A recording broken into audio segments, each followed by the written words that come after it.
the Linguaverse episode 20, The Language of Dreams. Welcome back to the Linguaverse. Before we dive in, I want to note something. If you've been journeying with me across this second arc, from the ineffable to language and reality, from the future of the spell to the economics of words, you'll notice we've gradually descended from the surfaces of speech into its deeper waters. We began with how words build worlds. Now we enter the world that speaks before words. This is episode 20, The Language of Dreams, Symbols, Archetypes, and the Unconscious. A journey into the oldest theatre of speech. Dreams are strange. They speak in riddles, appear without grammar, dissolve upon waking, yet leave an imprint that lingers in the body, a residue of meaning that resists translation. They are the psyche's poetry, surreal, condensed, unedited. And yet, through that strangeness, they reveal a truth few other languages can, that the mind has always been multilingual, part image, part feeling, part word, part silence. We once believed dreams to be divine, messages from gods, ancestors, or spirits. Ancient Egyptians kept dream manuals. Greeks slept in healing temples to receive visions. Indigenous cultures across the world shared morning councils, interpreting dreams as guidance, not delusion. Only in the modern age did we begin to treat dreams as noise, mere echoes of neural static. But even then, they refused to die. They returned through Freud, Jung, and modern neuroscience, not as superstition, but as evidence that beneath rational language, a deeper syntax is at work. In dreams, we witness the soul speaking its own dialect, one built not on logic, but on resonance. Dreams ask us a question. What happens to language when there's no mouth, no grammar, no audience, only image, symbol, and feeling? When I reflect on my own journey, the stillness of meditation where a portal once opened in my mind, I recognize that what I experienced then was not unlike dreaming. A communication without words, a revelation in vibration. The insight arrived not as a sentence but as a vision, and only later could I translate it into thought. In that moment, language wasn't absent, it was embryonic. Dreams are that same embryonic speech, the pre-verbal mirror where consciousness rehearses what later becomes waking language. They are the root from which metaphor grows. So in this episode, we'll travel through the grammar of dreams, Freud's condensation and displacement as syntax, archetypes and symbols, Jung's dictionary of the collective unconscious, the neuroscience of dreaming, the brain's poetic circuitry, translation, how to listen without forcing one fixed meaning, awakening, bringing dream logic into our waking voice. Each layer reminds us, our waking language is just one dialect of a much larger tongue, the language of being. Dreams do not simply tell stories, they compose us. They show us the metaphors that structure our waking life. They speak the truths we censor, the emotions we store, the intuitions we ignore. The challenge is learning to hear them, to translate image into insight without colonizing their mystery. So tonight or tomorrow, when you wake from a dream, instead of brushing it aside, pause. Ask, what was it trying to say and how did it speak? Let's begin. Grammar of the night. When we dream, we enter a realm where language bends, melts, reforms. We can fly, fall, morph, meet the dead, speak in tongues we've never studied. We call it surreal, but it's actually deeply structured, just not in the way waking syntax understands. Freud called dreams the royal road to the unconscious. But what he discovered was not simply meaning hidden in symbols, it was structure. He described dream work, a process by which the psyche translates emotion into imagery. Its tools, condensation and displacement. Condensation is the fusion of multiple meanings into one image, like a portmanteau word that holds several stories at once. You dream of a childhood home and a school friend and a recent lover, all merged into one figure. That fusion is the psyche's grammar of metaphor. This stands for that. Displacement is the shifting of emotional weight from one symbol to another. Rage toward a parent becomes frustration at a jammed door. Shame from the past appears as a stain that won't wash away. It's the syntax of metonymy, meaning moves, slides, and reattaches. Freud saw in dreams the same operations poets use: compression, substitution, transference. He realized the unconscious speaks, just not through the alphabet. But he was only half right, because dreams are not essays, they are performances. They don't merely encode, they enact. In dreams, language becomes theatre. The stage without logic neuroscience adds another lens. During REM sleep, the limbic system, the seat of emotion, lights up, while the prefrontal cortex, home of logic, goes quiet. The result is a consciousness untethered from linear time, free to play, recombine, and rehearse. That's why dream logic feels poetic. It obeys rhythm, association, and resonance, not causality. Imagine if your sentences in waking life ignored grammar, but doubled their power of feeling. That's the dream's tongue. Its syntax is pulse and echo. Some neuroscientists suggest this is the brain's nocturnal workshop, consolidating memories, testing scenarios, and resolving tension through story. I think of it as the psyche's free writing session, the first draft of meaning, unfiltered. We wake, then edit, turning imagery into speech, metaphor into message. The surreal grammar of poets, surrealist writers like Andre Breton, recognized this kinship. They practiced automatic writing, transcribing thoughts before reason could censor them. The goal, capture the dream's syntax in daylight. Their poems sound like nonsense to the rational ear, but they obey the same grammar as dreams: juxtaposition, condensation, and leap. Mad love, Breton wrote, is born of dream and feeds on dream. Language freed from its daylight duties returns to its primal state: image, rhythm, desire, the ineffable tongue. And yet, for all our analysis, dreams remain partially ineffable. Their meanings shimmer, never fixed. Like quantum particles, interpretation collapses possibilities into one chosen form. This is why multiple readings coexist. One dream can be morning, desire, memory, and myth at once. Its grammar is plural. Each image is a clause in several sentences at once. So rather than decoding dreams, perhaps our task is to converse with them, to let them remain multivocal, many-tongued mirrors of our shifting selves. The embodied syntax dreams don't just speak to the mind. They imprint on the body. You wake, sweating, weeping, gasping, the syntax of sensation completing the sentence of image. This embodied residue is crucial. It's what makes dream language different from metaphor on paper.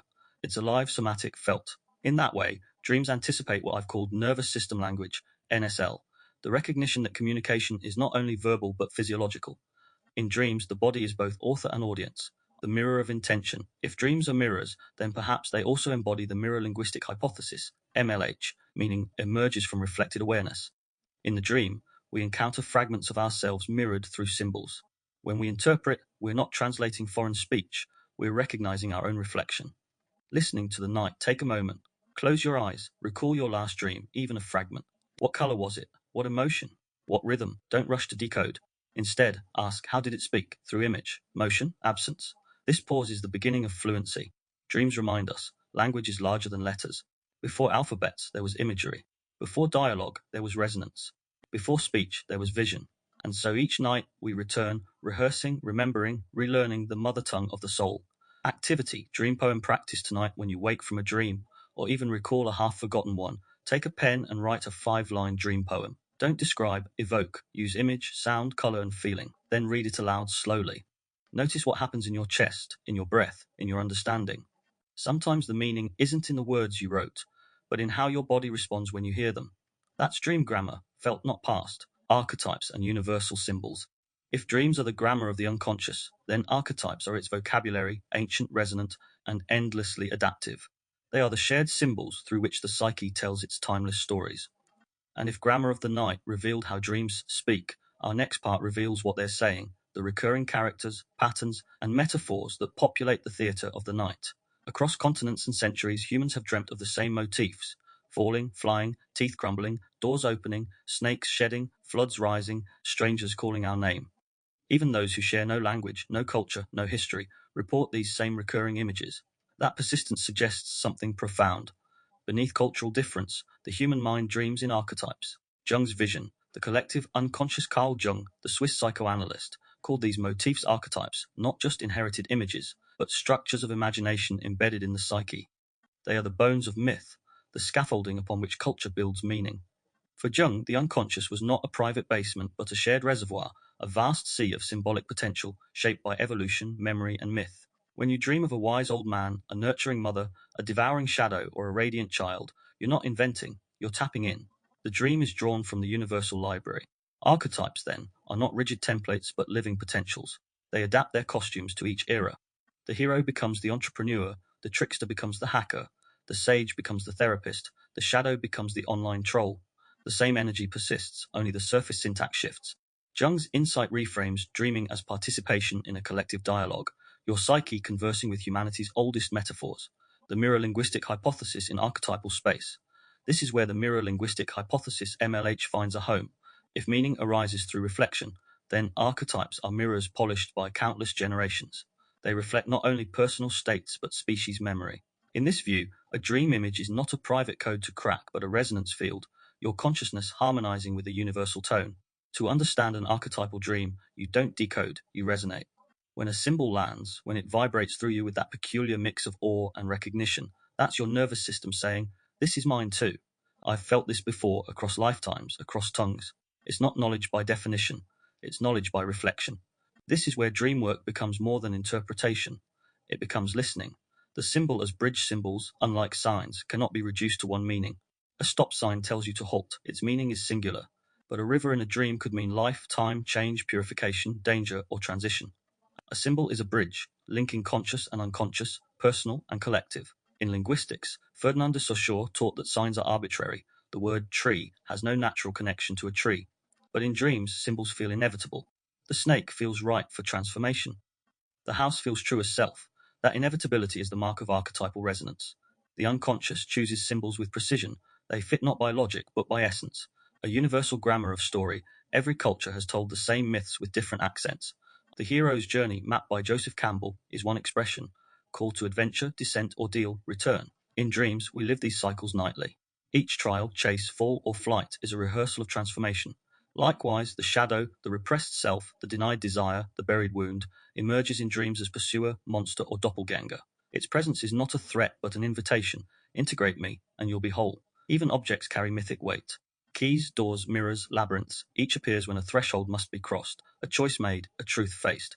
To dream archetypally is to walk the same corridors as myth, only lit by the torch of your own biography. Personal reflection. Meeting the shadow years ago, during a period of inner turmoil, I dreamt of being chased through an abandoned city by a hooded figure. No matter where I ran, they matched my pace. Finally, exhausted, I turned and saw my own face beneath the hood. The terror dissolved instantly. In its place, relief. When I woke, I understood. The pursuer was not an enemy, but a messenger, the part of me I had disowned, demanding recognition. It was one of those moments where theory and life converged. Jung's shadow wasn't abstract, it was embodied. That dream taught me something crucial. Our nightmares are not punishments, but proposals, invitations to dialogue with what we fear. The psyche doesn't haunt us for cruelty, it calls for integration. Archetypes in the modern mind, in the digital age, archetypes mutate into memes. The trickster becomes the ironic poster. The hero becomes the viral underdog. The Great Mother reappears as wellness culture, the shadow as conspiracy.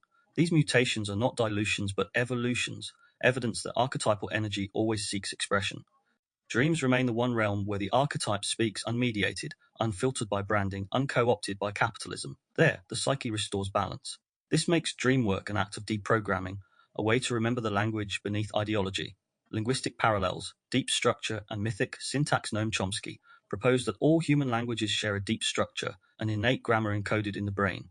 Jung proposed that all human psyches share a mythic structure, archetypal templates encoded in the soul. Combine them, and you glimpse a unifying theory. Language and myth are co-evolved systems of meaning. Our speech mirrors our symbols. Our syntax mirrors our story. Consider how we describe life. We turn pages, cross bridges, face demons, carry burdens. These aren't cliches. They're fossilized dreams, metaphors so ancient they've become grammar. Dreams are the origin of metaphor, and metaphor is the dream remade for daylight. Nervous system language, feeling archetype. If nervous system language, NSL, teaches us that communication begins in sensation, then archetypes are the emotional resonances of the collective nervous system.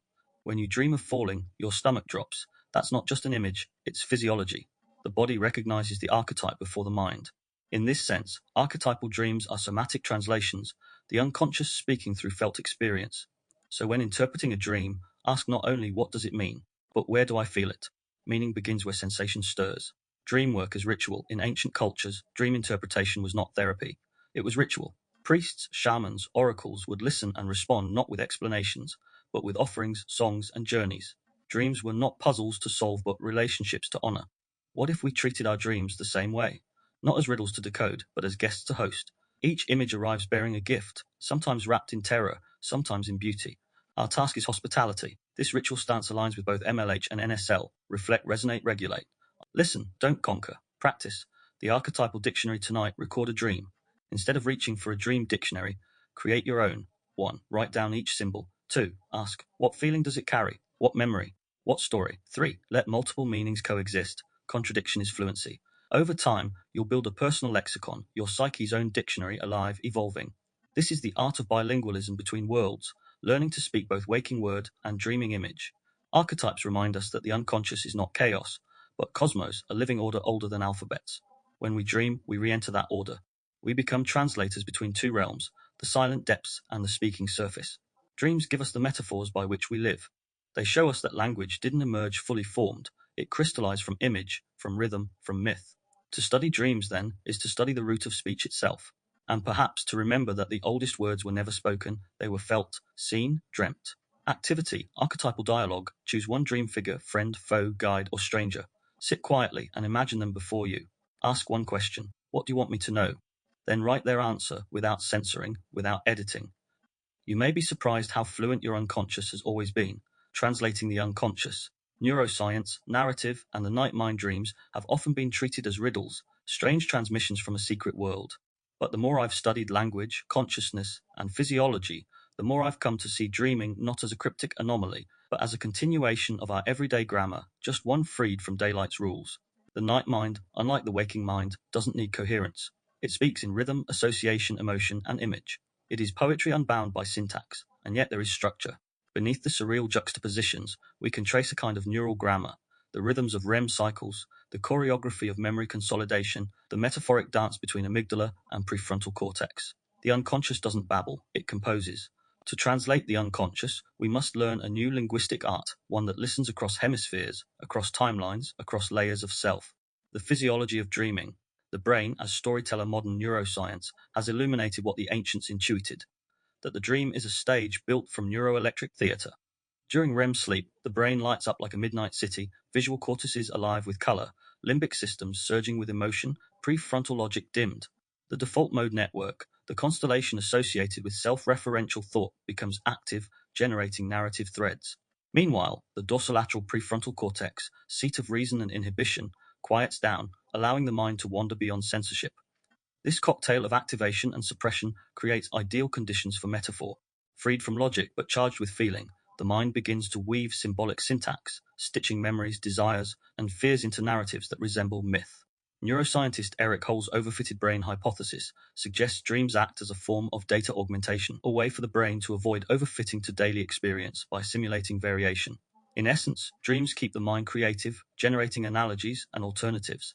So even biologically, dreaming is linguistic rehearsal, the psyche experimenting with combinations of image and meaning, just as language experiments with syntax.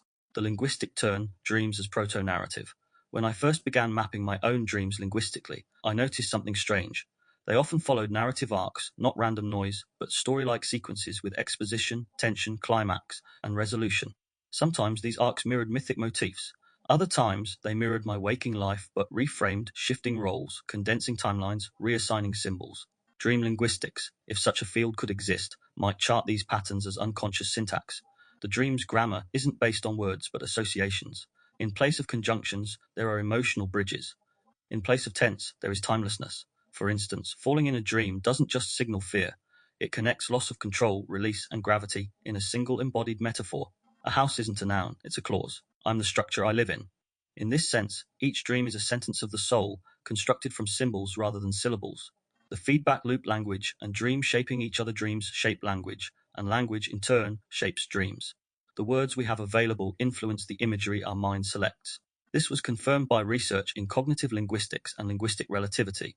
People whose languages lack certain distinctions, e.g., future tense, gendered pronouns, or specific color terms, experience and recall dreams differently. A speaker of Hopi, whose language encodes time as cyclical rather than linear, may dream sequences that loop rather than progress. A speaker immersed in technological metaphors might dream of notifications, codes, or errors. Our lexicon curates our unconscious. The stories we tell ourselves by day become the sets and scripts of our dreams by night. When I changed my own language, moving from clinical labels to embodied terms, from self-criticism to curiosity, my dreams changed too. The symbols softened. The tone became less punitive, more reflective. That shift taught me something crucial. The unconscious listens. Neural semantics. How the brain encodes metaphor. Recent advances in neurosemantics, using fMRI and computational models to map how the brain represents meaning, show that words and images that share emotional or conceptual fields activate overlapping neural circuits. When you hear warm welcome, your insula, a region linked to temperature and empathy, lights up. When you imagine grasping an idea, motor regions associated with grasping activate. This embodied metaphor suggests dreams too are somatic language. They recruit the same neural pathways as lived experience. To dream of flight is to feel liberation. To dream of drowning is to experience suffocation. Dreams aren't abstract, they are felt syntax. This aligns beautifully with nervous system language, NSL. The idea that communication begins not in vocabulary but in state. Dreams express states directly, unmediated, unpolished, and sincere. When we dream, we don't translate, we transmit. MLH and the reflective unconscious, under the Mirror-Linguistic Hypothesis, meaning arises through reflection, self meeting self, mind meeting symbol. The dream is perhaps the purest instantiation of this. It is the psyche holding up a mirror, then entering it. Every image, every voice, every landscape is you, refracted. The dream speaks in the second person, but it's all first. This is why interpreting dreams is less about decoding than dialoguing. Ask not, what does this mean, but what is this part of me saying? Through MLH, dreams become conversational mirrors, linguistic acts of self-recognition. Integration from rapid eye movement sleep REM to reality after dreaming, the hippocampus and neocortex work together to consolidate memory and meaning. Emotional salience determines retention. That's why charged dreams, the ones that stir awe, fear, or revelation, linger. In that sense, dreaming is an integration rehearsal. The psyche is weaving experience into narrative, just as the waking mind will weave it into identity. But if we fail to listen, the messages repeat, louder, stranger, darker. The unconscious, like any ignored speaker, raises its voice. When I began keeping a dream journal, I noticed patterns re-emerge until I acknowledged them. Once integrated, they softened or vanished. The dialogue had been completed. Dreams don't just want attention, they want completion. Translating the night from image to word. How then do we translate dreams into language without betraying them? Literal translation fails. Dreams are polysemic, every symbol a hologram of meanings. To pin them down is to flatten them. Instead, translation must be poetic, responsive, evocative, approximate. The dream demands metaphor, rhythm, and tone. This is why ancient cultures turned dreams into songs, chants, and myths, art forms flexible enough to hold multiplicity. To write about a dream is to redream it in daylight, and every retelling changes it. Language, after all, is alchemy. Practice dream transcription as ritual upon waking. Write down the dream in the present tense. Avoid interpretation. Capture image, movement, and feeling. Then rewrite it as a poem, distilling its essence. Notice how your understanding shifts when you move from prose to verse. Poetry mirrors dream logic, condensed, rhythmic, ambiguous. Through this practice, you train the waking mind to speak unconscious dialect, bridging hemispheres, blending science and soul. The night mind, as philosopher dreams, challenge the Western assumption that thought must be verbal. They remind us that cognition can be visual, sensory, and emotional. They also blur ontology. In dreams, categories collapse, the dead speak, spaces melt, contradictions coexist. The law of non-contradiction dissolves. In that freedom, the mind rehearses non-dual awareness, the ability to hold opposites without panic. This too is linguistic training. To speak wisely, one must think paradoxically. The dream teaches us to live in metaphor, to hold symbols gently, to resist premature closure. Reflection, translators of ourselves. Each of us is both author and interpreter of our dreams. The unconscious writes, the waking mind edits. The danger lies in censorship, imposing rational grammar on mythic syntax. Better to approach as a translator of poetry, faithful not to words but to music. Through this dialogue we refine our linguistic empathy, the capacity to hear what isn't said, to feel what isn't named. Dream work thus becomes training in compassionate translation of the psyche, of others, of the world. Dreaming as dialogue. To translate the unconscious is to engage in reciprocal authorship. The dream writes you, you rewrite it. The text evolves. Dreams are not mysteries to solve, but languages to learn, ancient, fluid, and embodied. And as with all languages, fluency comes not from study alone, but from immersion, from listening nightly, reflecting daily, and allowing the syntax of the soul to shape the speech of the day. The more I've listened, the more I've come to believe. We are not merely dreamers of language, we are language dreaming itself. Activity. Translating the night one. Record a dream upon waking. 2. Translate it twice. Once literally, once poetically. 3. Compare. What truths survive translation? What nuances appear or vanish? Ask. Which version feels truer, not clearer, but more resonant? That's the one closer to the original tongue. Translating the unconscious, from image to insight, interpretation as dialogue, not decoding every morning, a negotiation begins. The dream fades, the daylight floods in, and the mind, our waking narrator, rushes in to make sense of what the night composed. But interpretation, I've come to realize, is not an act of conquest. It's a conversation, one that asks more questions than it answers. Dreams don't submit to analysis the way a code yields to a key. They are semiotic mosaics, symbols layered upon sensations, feelings entwined with memory. To translate them is not to solve them, but to hear them, as one might listen to a foreign language, catching tone and rhythm before grammar. This is where linguistics, philosophy, and psychology meet, not in certainty, but in humility. Dream semiotics, the sign that breathes in waking life. Language operates through semiotic chains, signifiers, sounds, words, images linked to signified concepts. But in dream space, that tether loosens. The signifier drifts, overlaps, mutates. Take, for instance, a house. In ordinary speech, it points to a structure, a brick, a roof, and walls. In dreams, it may signify the body, the psyche, the family, or a stage of life. One image, countless reference. This is polysemy in motion, a word or image charged with multiple meanings, non-exclusive. Semioticians like Roland Barthes saw polysemy as a source of richness. Jung saw it as the psyche's poetry. The unconscious chooses polyvalence because the soul rarely speaks in singulars, it speaks in chords.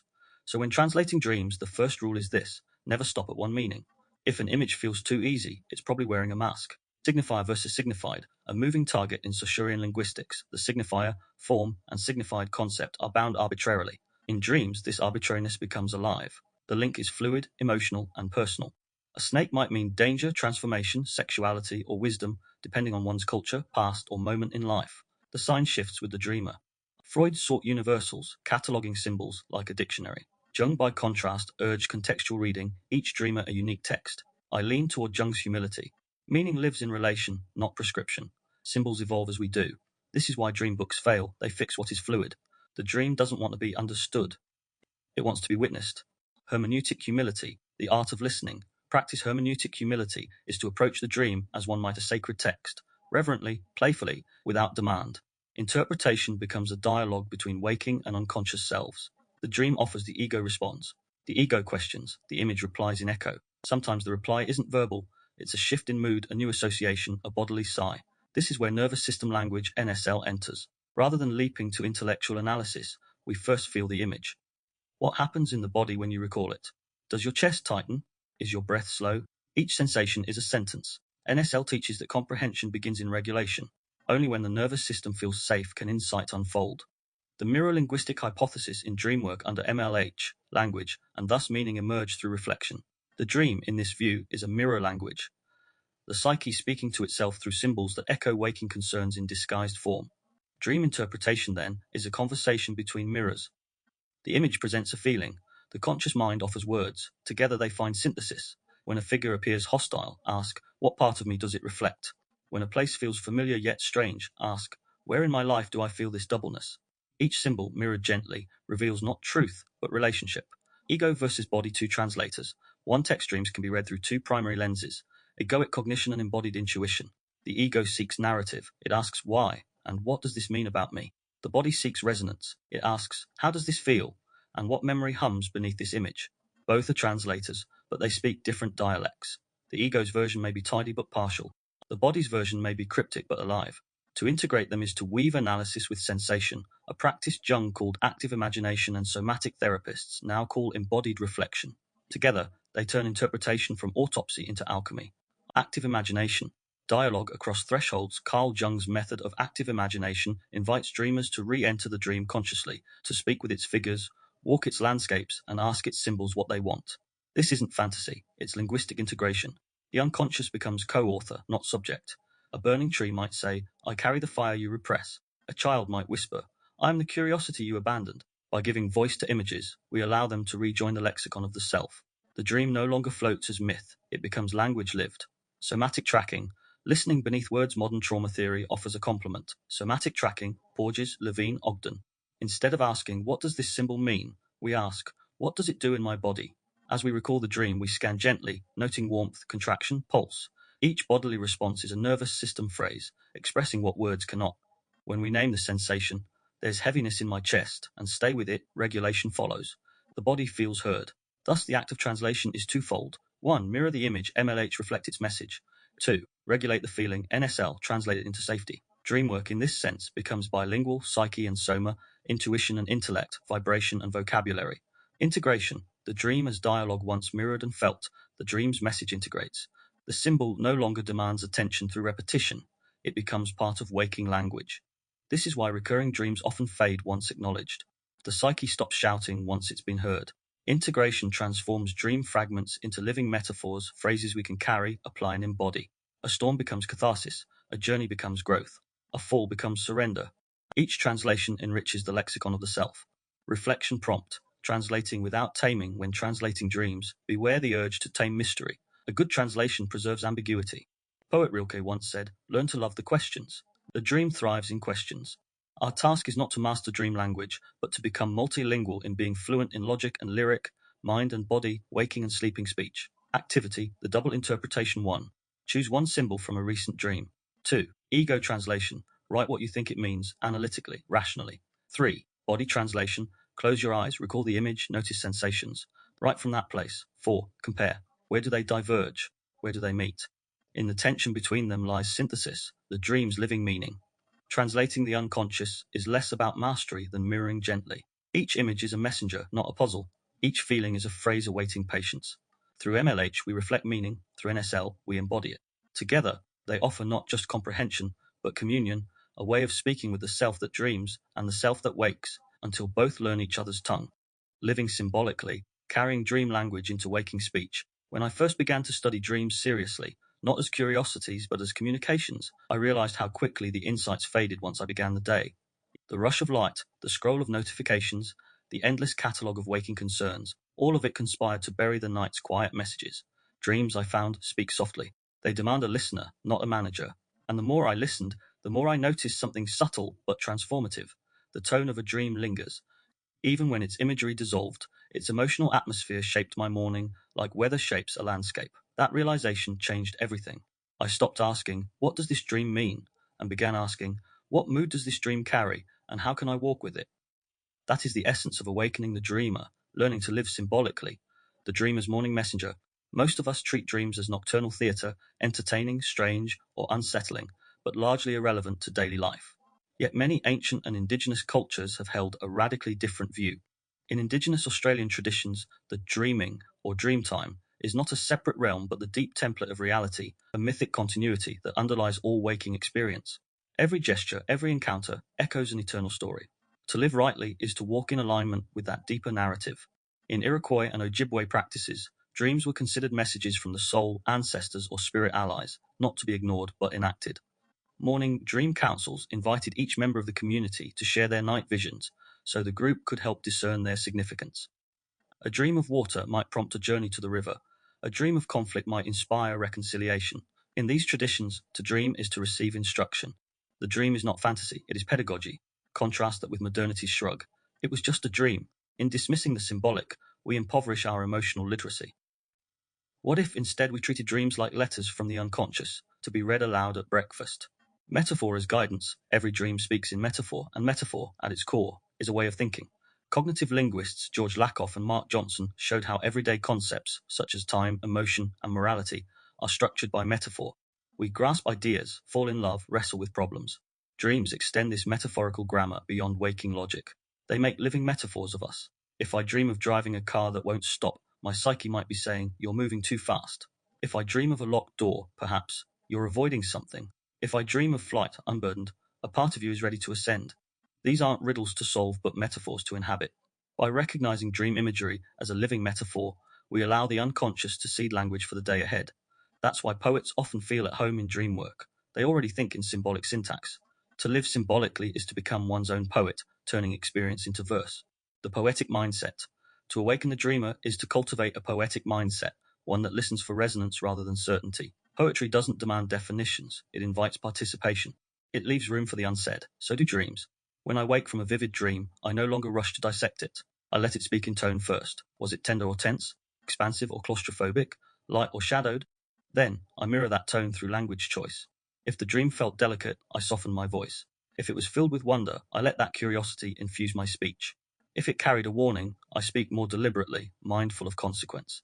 This is linguistic attunement, allowing the psyche's nocturnal rhythm to tune the day's dialogue. It's also a subtle form of nervous system language, NSL, beginning the day regulated by feeling, not by frenzy. The body, still tender from sleep, appreciates gentleness more than analysis. Dream language as mirror. The MLH in action under the Mirror-Linguistic Hypothesis. Meaning is born in reflection. We learn not just by naming, but by seeing ourselves mirrored in others, in words in the world. Dreams, then, are mirrors that reflect aspects of the self disowned by daylight. To live symbolically is to walk through waking life as though every encounter, phrase, or impulse might be another mirror. You dream of an old friend and the next day you meet a stranger with the same laugh, a coincidence, perhaps. Or perhaps it's the psyche arranging its mirrors. This isn't superstition, it's attentiveness. MLH teaches that when we read the world reflectively, we deepen semantic range, and we begin to see multiple layers of meaning coexisting. So when a dream's image resurfaces in daily life, a bird from last night's vision alighting on your path, it need not prove anything mystical. It may simply be the psyche whispering. Notice this tone. To live in such awareness is to restore a sacred texture to language, where symbols breathe and speech echoes soul. Cultural dream literacy. Around the world, communities sustain dream literacy, shared frameworks for translating the unconscious into action. In Maori tradition, dreams were understood as mumia, messages from ancestors guiding choices in health, travel, and relationships. Ignoring them risked imbalance. In ancient Egypt, temples housed sleep sanctuaries where supplicants sought divine counsel through dreams. The resulting visions were recorded, studied, and enacted. In Islamic mysticism, Ibn Sirin's Book of Dreams treated symbols as layered, literal, moral, and spiritual, each requiring discernment. These cultures knew what we've largely forgotten. Dreams demand community. Their meaning matures through dialogue. In reviving our own dream literacy, we revive a communal mirror. Morning counsels may be rare today, but even a single conversation, sharing a dream with a friend, can extend its life. Words bring the nocturnal into daylight, giving it breath. Dreaming as dialogue with the future. Many traditions regard dreams not merely as echoes of the past, but as previews of potential. In this sense, dreams are conditional tenses, glimpses of what might be if. If you heed this feeling, here's the road ahead. If you ignore it, here's the shadow path. Language itself mirrors this dynamic. Could, would, might, words that open possibility rather than closure. By carrying dream moods into waking choice, we participate in linguistic futurism, co-authoring destiny through dialogue with the unconscious. It's less of a prediction than a partnership. The dream proposes, the day disposes. Personal reflection. When a dream redirected me. There was a season of my life when I felt trapped in routine, overworked, and underinspired. Then one night, I dreamed of walking through an endless corridor lined with closed doors. At the end, one door stood open, flooded with light. I woke with an ache, not fear but longing. For weeks, the image returned. Finally, I recognized it. The open door wasn't about escape. It was an invitation. Shortly after, I leapt, leaving a stable role to pursue my creative work full-time. It wasn't impulsive, it was integrative. The dream had been rehearsing the courage I would need. Looking back, it wasn't the symbol alone that guided me. It was the mood, quiet certainty, gentle illumination. Dreams, I've learned, don't command, they accompany. Living symbolically, daily practice. To awaken the dreamer is not to become obsessed with analysis, but to infuse life with metaphor. Before reaching for your phone, pause. Recall the last image you remember from sleep, even if it's fragmentary. A color, a word, a face. Ask, what mood does it carry? Where do I feel that mood in my body? How might I let it guide my tone today? This simple ritual reorients the day. You begin not from the agenda, but from attunement. Over time, this practice refines what NSL calls regulative awareness, speech that arises from grounded presence, not reactivity. The dream becomes a compass for coherence, a preverbal whisper aligning body, word, and world. Activity, morning ritual of the dreamer. Step 1. Upon waking, stay silent, breathe, let the night's residue settle. Step 2. Recall one image, sound, or feeling from your dream. Don't chase detail, receive essence. Step 3. Name its mood aloud. Today begins in curiosity. Today begins in calm. Today begins in courage. Step 4. Let that tone inform your first words, first gestures, first choices. By naming the mood, you transform it into a linguistic seed, planting the dream's lesson in waking soil. Awakening the dreamer is awakening the poet within, the one who knows that language was never meant to cage reality, but to converse with it. Each word we speak upon waking either honors or erases the night's wisdom. To live symbolically is to walk the bridge between worlds, to let the grammar of dreams shape the syntax of our days. And perhaps that's what all art, healing, and growth are, the translation of dreams into deeds. So tomorrow morning, before speech rushes in, listen. The dream is still speaking. Dream language as a map of becoming dreams do not end when we wake. They dissolve into daylight, leaving traces, emotional footprints on the soil of consciousness. The images may fade, the storyline blur, but the residue of meaning remains. If we listen carefully, we can still hear them whispering through the choices we make, the phrases we reach for, the tone we carry. For me, working with dreams has never been about deciphering puzzles. It's been about learning to live in conversation with the unseen, to recognize that language, whether spoken or symbolic, is a living membrane between worlds. When I first began noticing the overlap between waking speech and dream syntax, I realized that much of what we call intuition is actually the afterglow of symbolic thought. The dream teaches in images, but we answer in words. And it is that translation, that delicate act of bridging silence and speech, where consciousness evolves. To awaken the dreamer, then, is to honor this dialogue, to admit that we are not singular authors of our inner worlds, but participants in a vast and ancient grammar, one that precedes our literacy and outlasts our waking logic. Mirror lessons. What the night teaches the tongue under the Mirror-Linguistic Hypothesis, MLH, meaning ripens in reflection. Dreams are our first mirrors, nocturnal theatres where fragments of self, memory, and archetype collide. They reveal, through image and emotion, how we are speaking to ourselves beneath speech. Every recurring symbol, a locked door, a bird in flight, a childhood home, is a phrase in the dialect of the unconscious. These symbols are not static hieroglyphs waiting to be decoded. They are verbs of becoming, movements of energy, reflecting our current balance between integration and avoidance. In that sense, every dream is both a message and a mirror. The image is less important than the reflection it invites. What aspect of me is calling to be seen? Which voice within me has been silenced, and how is it attempting to return? What word, gesture, or breath could welcome it back? Such questions remind us that dream work is not therapy alone, but a form of ethical listening, a commitment to acknowledge all that our consciousness tries to exile. Nervous system language, NSL. Regulating the threshold, the nervous system language, NSL, offers a practical grammar for integrating dream material. It teaches us to begin not with interpretation, but with regulation, to settle the body before assigning meaning.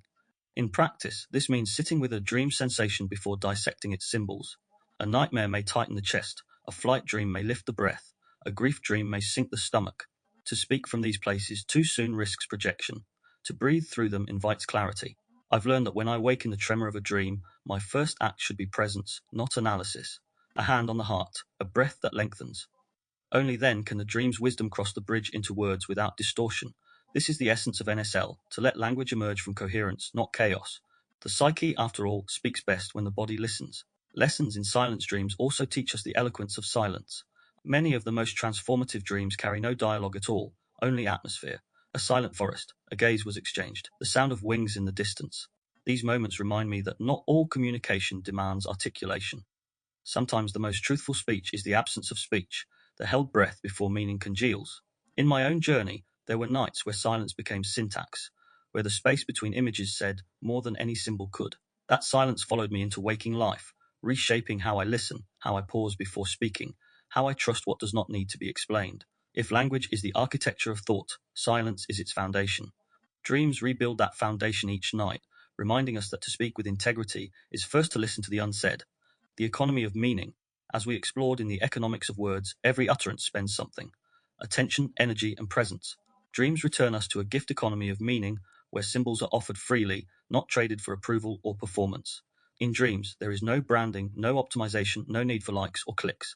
Only messages carried by emotion, coded in metaphor, are delivered to the one heart that can interpret them. If waking life commodifies language, the dream restores its sanctity. It reminds us that value is not in virality, but in resonance.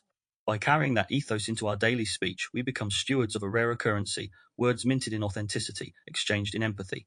Integration, the dreamer as bridge. The ultimate purpose of dream work is integration, not escape. To awaken the dreamer is to stand with one foot in each world, the imaginal and the empirical, the nocturnal and the diurnal. In psychological terms, this is a dialogue between the unconscious and the ego. In spiritual terms, it is communion between soul and self. In linguistic terms, it is the evolution of a bilingual consciousness, fluent in both symbol and syntax. When these worlds harmonize, life itself becomes a lucid dream. Every conversation, every coincidence, every pause is read as text, a sentence unfolding in the grammar of being. And in that awareness, we find humility. Because the more fluently we speak with the unconscious, the more we realize we were never the sole author. We are co-writers with forces older than language. Activity. Create a resonance lexicon. As a final act in this episode, I invite you to build your own resonance lexicon, a living dictionary of words, gestures, and silences that bridge understanding across species, states, and selves. Step 1. Recall 3 dreams that left a strong emotional imprint.